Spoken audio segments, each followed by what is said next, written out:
Hello दोस्तों, स्वागत है आपका हमारे YouTube चैनल DSR वर्ल्ड के अंदर। और मैं डॉक्टर रईस शेख आपका स्वागत करता हूं हमारे YouTube चैनल के अंदर। नए आने वाले दोस्तों से कहूंगा कि वो इसको सब्सक्राइब कर ले और साथ में बेल के आइकॉन को भी दबा दे।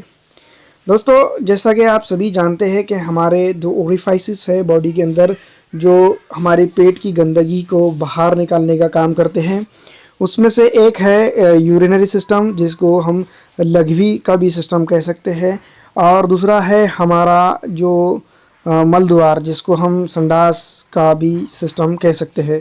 एक आम लैंग्वेज में मैं आपको बताने की कोशिश कर रहा हूं, तो इसके ऊपर थोड़ा सा गौर व फिक्र करने की कोशिश ज़रूर करें। तो दोस्तों, इस दोनों ही जगह से अगर हमारे बॉडी के अंदर से रक्त बहता है, खून निकलता है या खून जाता है, तो हमें ज़रूरी ये होगा कि फास्ट हमारा ट्रीटमेंट करें, वरना इसमें क्या होगा कि हम अनेमिक हो जाएंगे और बहुत ज़्यादा सीरियस कंडीशन में हम इसमें जा सकते हैं। तो सबसे पहले मैं आपको बता दूं कि क्यों खून आ सकता है और उसका मैनेजमेंट क्या है, उसका ट्रीटमेंट क्या होगा, होम्योपैथिक उसके लिए क्या ट्रीटमेंट करता है, किस तरह से ये होता है। तो सबसे पहले हम ये देखेंगे कि संडास के अंदर जो रक्त आ रहा है उसके कारण क्या है। अगर हमारे बॉडी के अंदर या फिर हमारे पेट के अंदर कहीं भी ऐसी रुकावट है, जिसे हम आम जुबान में कहते हैं हर्निया, दूसरी आम जुबान में ये अल्सर, तीसरा ये कि हम स्पाइसी फूड खा रहे हैं जिसकी वजह से जो बॉडी के अंदर जो जलन हो रही है उसकी वजह से जो रक्त बराबर फिल्टर नहीं हो पा रहा है, या फिर ये कि हमारा क्लॉटिंग फैक्टर जो क्लॉट करता है हमारे ब्लड को, जो ब्लड मेंटेन करता है, वो बराबर तरीके से काम नहीं कर रहा है, जिसकी वजह से जो है तो हमारे संडास के अंदर ब्लड आ रहा है। और तीसरा चौथा या बहुत बड़ा फैक्टर है वो है फिशर या फिर हेमरॉइड्स, जो हम इसको हम कह सकते हैं पाइल्स जिसे हम कह सकते हैं। ये चीज़ें अगर कभी हो रही है तो आपको बहुत जल्दी ट्रीटमेंट लेने की ज़रूरत है, आप अमेनेमिक हो सकते हैं। और बहुत बार ये देखा गया है कि डायरिया स्टूल के अंदर भी जो है तो ब्लड आता है, जो बैक्टीरियल इन्फेक्शन होता है उसके वजह से भी। तो ये सब चीज़ें हो सकती है, कारण हो सकते हैं रक्त इसके अंदर आने के, स्टूल के अंदर, हमारे संडास के अंदर खून आने के ये प्रमुख कारण हो सकते हैं। सबसे बड़ा कारण जो है तो आमतौर पे जो देखा गया है वो मैं आपको बता दूं कि हर्निया और दूसरा पाइल्स के अंदर भी डिफरेंट टाइप है। इसके लिए अंदर फिशर होता है और उसके अंदर हेमोराइड्स यानी इंटरनल पाइल्स और एक्सटर्नल पाइल्स। और इसके साथ साथ एक बहुत बड़ा ये तो जिसको हम कह सकते हैं भगंदर, तीन बड़े उसके टाइप्स है जो हमारे जो मल द्वार जिसको हम कह सकते हैं उसके अंदर से रक्त लाने का काम करते हैं। और बैक्टीरिया, छोटे मोटे बैक्टीरिया, लेकिन ये वक्ती होता है। अगर हम बैक्टीरिया को ठीक कर देते हैं तो ये बार बार नहीं लेकर आते। अगर आप ये चीज़ों से ग्रसित है, पाइल्स से ग्रसित है या फिर कुछ और ऐसी बीमारी से ग्रसित है, तो आपको ज़रूरी ये होगा कि आप ये सब चीज़ों को पहले ठीक करें, फिर उसके बाद देखें कि अंदर बॉडी के अंदर कौन सा प्रॉब्लम है। तो यहाँ पर अगर फ्रेश ब्लड आ रहा है, अगर ये बात याद रखें, अब हम कैसे आइडेंटिफाई करेंगे, तो अगर फ्रेश ब्लड आ रहा है, अगर संडास के अंदर नया लगकर खून आ रहा है, तो ये बात याद रखें कि जख्म नया है और ये एक्सटर्नल पाइल्स या फिशर की वजह से हो रहा है। दूसरा, अगर कभी अंदर बॉडी के अंदर से अगर कभी आ रहा है तो जो हमारा जो स्टूल होगा वो क्ले कलर का होगा, यानी कि कीचड़ की तरह से वो दिखेगा, बाजरी की रोटी टाइप में वो हमें दिखेगा। तो ये सब चीज़ें आपको समझने के अंदर का है। तो अल्सर का है तो क्या होगा, हमारी बॉडी के अंदर एसिडिटी होती जाएंगी, बार बार एसिडिटी की वजह से ये होता होगा। तो ये सब चीज़ें दोस्तों, इसको है अल्सर या फिर हर्निया, या फिर हर्निया है तो आपको सर्जिकल उसके लिए करना होगा, या तो फिर आपको बहुत जल्दी बहुत टाइम लगेगा। होम्योपैथिक मेडिसिन में ये बात सही है, हम आपको ढका छुपा ट्रीटमेंट नहीं करते हैं। ये सब चीज़ें होंगी। तो सबसे पहले यहाँ पर आप मेडिसिन कौन सी लिए, मेडिसिन लेने से पहले मैं आपको एक बात यहाँ पर बता देना चाहता हूँ दोस्तों कि सबसे पहले आपको ये ज़रूरी होगा कि आपका जो भी डिजीज़ है, जो भी बॉडी के अंदर डिजीज़ है, अगर पाइल्स की वजह से ब्लड आ रहा है, रक्त आ रहा है, तो आपको सबसे पहले ये करना होगा कि आपके पाइल्स को कौन सी चीज़ बढ़ावा देती है। तो कौन सी चीज़ में बढ़ावा देती है, खान पान का अपना को ख्याल रखना होगा। दूसरा, सेडेंट्री हैबिट्स है, आप अय्याशी की ज़िंदगी गुजारते हैं तो उसको छोड़ना होगा, थोड़ी एक्सरसाइज करनी होगी और वज़न ज़्यादा नहीं उठाना होगा। यहाँ पर आपको आपको, क्योंकि ये चीज़ लीड करता है बहुत ज़्यादा खून आने के लिए।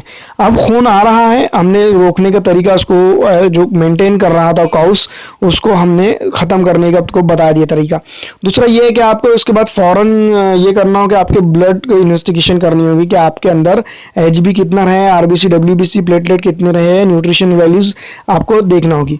उसके बाद अगर अभी आपका रक्त कम है तो आपको फास्ट ट्रीटमेंट लेना होगा मल्टीविटामिन्स का, या फिर उसके साथ साथ आपको ट्रीटमेंट लेना होगा फेरम फर्स्ट, उसके लिए बहुत अच्छी है, रममेट उसके लिए अच्छी है।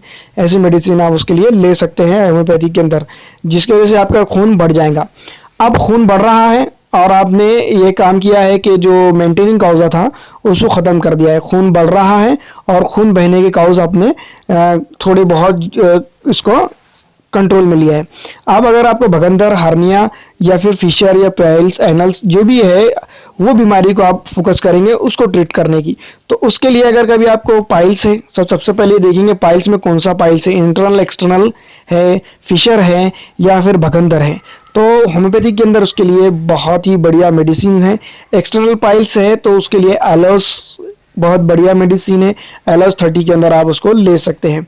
इंटरनल पाइल्स है तो उसके लिए भी हिमामेलिस वर्जिनिका है, फिशर के लिए भी है, अर्निका मॉन्ड भी अगर आप वहाँ पर लेते हैं तो बहुत बढ़िया उसके अंदर काम करती है। ऐसे अर्सेनिक एल्बम भी उसके लिए आप काम कर सकते हैं, नागस्वामी का भी उसके लिए है।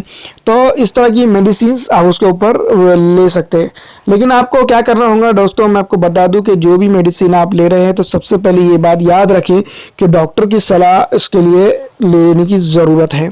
अब बात यह आती है कि हर्निया की वजह से अगर कभी आपको मलद्वार के अंदर खून आ रहा है तो उसको आपको करना ये होगा कि आपको पहले हर्निया को ट्रीट करना होगा। हर्निया को आप कैसे ट्रीट करेंगे, हर्निया का मेंटेनिंग कॉज आप ख़त्म करने की पहले कोशिश करेंगे। हर्निया में सबसे ज़्यादा तो वेट नहीं उठाएंगे आप।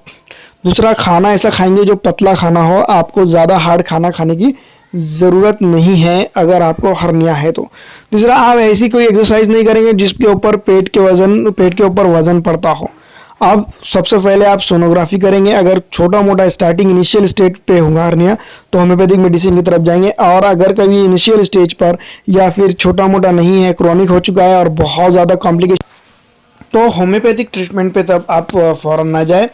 आपको यहाँ पर ज़रूरी है कि आप एलोपैथिक मेडिसिन या फिर एलोपैथिक सर्जिकल जो ट्रीटमेंट है उसके तरफ आपको जाने की ज़रूरत है, वरना हर्निया के अंदर क्या होता है कि आपको तकलीफ़ बढ़ सकती है। ये बात क्लियर याद रखें। कोई होम्योपैथ आपको कहता है कि आपका हर्निया मैं इस मेडिसिन से ठीक कर दूंगा, अगर वो क्रॉनिक स्टेज पे या फिर इमरजेंसी की स्टेज पर है तो इसकी तरह आप ना ले, इसमें रिस्क ना ले, या तो फिर आपको गैस गैंग्रीन हो जा सकता है। हाँ, अगर कभी आपको हर्निया एक्यूट स्टेज पर है या इनिशियल स्टेज पे तो आप होम्योपैथिक मेडिसिन पे जा सकते हैं।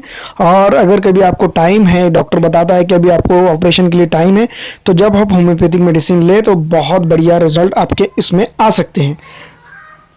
तो इसके लिए सबसे पहले आपको ये करना होगा कि आपको स्टूल जब भी पास करने हैं तो कनार कर या जोर लगाकर, प्रेशर लगाकर उसके ऊपर आप नहीं करेंगे। हार्निया के अंदर आप ये बात याद रखेंगे कि आप अपना जो आप खुद को एनीमिक नहीं होने देंगे, रक्त कम नहीं होने देंगे। अब इसके लिए आपको क्या करना होगा इसके बारे में हम आपको बताएंगे कि इसका होम्योपैथिक ट्रीटमेंट क्या है। एलोपैथिक ट्रीटमेंट अगर आपको इमरजेंसी है तो आप एलोपैथिक डॉक्टर से कंसल्ट कर सकते हैं। दूसरा, होम्योपैथिक अगर कभी आपको इनिशियल स्टेज में तो आपको यहाँ पर हिमामेलिस वर्जिनिका, दूसरा एलोज, तीसरा नागस्वामी लाइकोपोडियम इसके लिए बहुत बढ़िया मेडिसिन है। कॉम्बिनेशन में अगर कभी देखा जाए तो R1 रग्वेक का फार्मूला, उसमें से आप जो है तो R1 हार्निया फार्मूला का इस्तेमाल कर सकते हैं। तो ये सब चीज़ें मैंने आपको बताया ज़रूर है। तो इस पर सबसे पहले मैं आपको एक बात और यहाँ पर बताता चलूँ कि जो मल द्वार है हमारा, जो जिससे संडास होता है हमारे, उसमें एक जगह एक चीज़ नहीं है जिसकी वजह से खून हमारे बॉडी से रिस रहा है या आ रहा है। एक बात याद रखें, उसके अंदर बहुत सारे ऑर्गन्स हैं। सबसे पहले कॉज पता लगाए, फिर मेंटेनिंग कॉज को ख़त्म करें, फिर उसके बाद ट्रीटमेंट करें, तो आपका ट्रीटमेंट बढ़िया होगा। लेकिन हम क्या करते हैं, सिम्टोमेटिक ट्रीटमेंट लेते हैं। ये कोई ट्रीटमेंट देने की भी पद्धत नहीं है और लेने की भी पद्धत नहीं है। आपको याद रखना होगा कि आपका जो मल द्वार है उसके मेंटेनिंग कॉज को ख़त्म करना है, फिर उसकी एक्चुअल वजह पता लगाना है, उसके बाद ही आप ट्रीटमेंट लें। और जितने भी मेडिसिन मैंने इस वीडियो के अंदर बताया है पहले तो मैं आपको बता दूं कि ये थेराप्स पे बताई गई मेडिसिन है, इसको खुद से इस्तेमाल ना करें। अगर आपको खुद से इस्तेमाल करना है तो हमारा कॉन्टैक्ट में डिस्क्रिप्शन नंबर सब दिया हुआ है, आप उसमें से लेकर बता देख सकते हैं। तो दोस्तों इस वीडियो में फ़िलहाल इतना ही।